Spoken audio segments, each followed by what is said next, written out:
নমস্কার বন্ধুরা, রকি কিচেনের তরফ থেকে সকলকে নতুন বছরের প্রীতি শুভেচ্ছা অভিনন্দন জানিয়ে নতুন একটা রেসিপি আবারও আপনাদের মাঝখানে শেয়ার করতে চলেছি।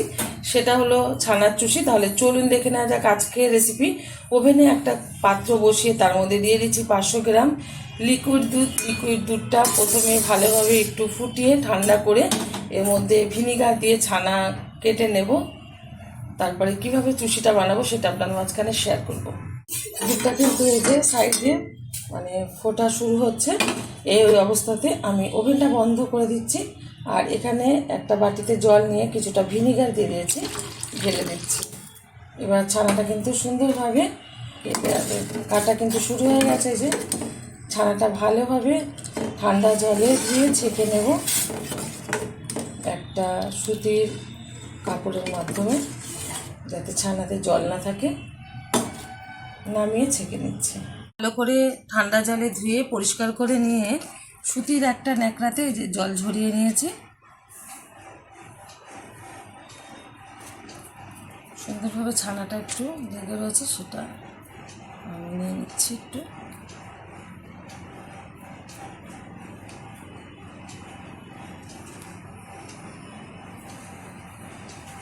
এখন ভালোভাবে এই ছানাটা মেখে নেব হাত দিয়ে ঠেসে ঠেসে।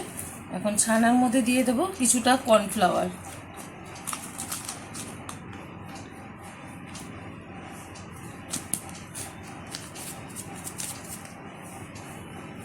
ভালোভাবে ডলে ডলে ছানাটা মেখে নিচ্ছি কর্নফ্লাওয়ার দিয়ে। ভালোভাবে কিন্তু আমি ছানাটা মেখে নিয়েছি।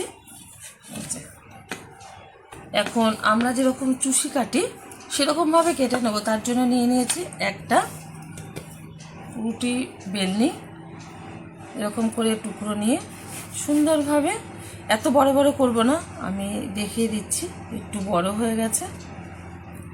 এরকম সাইজের আমি চুষিগুলো কেটে নেব। এটা কিন্তু ঘন করে আমি এই যে জ্বালিয়ে নিয়েছি। আর এদিকে কিন্তু সব চুষিগুলো এই যে আমি কেটে নিয়েছি। এখন দুধের মধ্যে ঢেলে দিচ্ছি। দিয়ে দিচ্ছি সামান্য পরিমাণে একটু এলাচ গুঁড়ো। ভালোভাবে একটু নেড়ে নিচ্ছি। এখন এর মধ্যে দিয়ে দেব এই যে আমার স্টক করে রাখা খেজুরের গুড়। এটা আমি কিন্তু সারা বছর বেশ প্রায় 8 থেকে 10 কিলো মতন আমি গুড় স্টক করে রাখি ডিপ ফ্রিজে, আর সেটা দিয়ে অসময়ে রান্না করে নিই। দিয়ে দিলাম পরিমাণ মতো খেজুরের গুড়। আমার এই রেসিপি যদি আপনাদের ভালো লেগে থাকে আপনারা অবশ্যই আমার চ্যানেলটিকে সাবস্ক্রাইব করবেন, লাইক করবেন, শেয়ার করবেন। আর এরকম নতুন স্টাইলে একবার ছানার চুষি করে খেয়ে দেখবেন। আশা করি আপনাদের ভীষণ ভালো লাগবে। নতুন বছরের নতুন জিনিস দিয়ে শুরু, বছরটা খুবই ভালো যাবে প্রত্যেকে যদি করে থাকেন। ভালোভাবে একটু ফুটিয়ে নিচ্ছি। চুষিটা কিন্তু হাই আছে, 3 থেকে 4 মিনিট মতো আমি ফুটিয়ে নিয়েছি। হয়ে গেছে, ওভেনটা বন্ধ করে দিচ্ছি। এখন ঢেলে দেবো এই যে মাটির যে হাঁড়িটা নিয়েছি, এর মধ্যে আমি ঢেলে দিচ্ছি।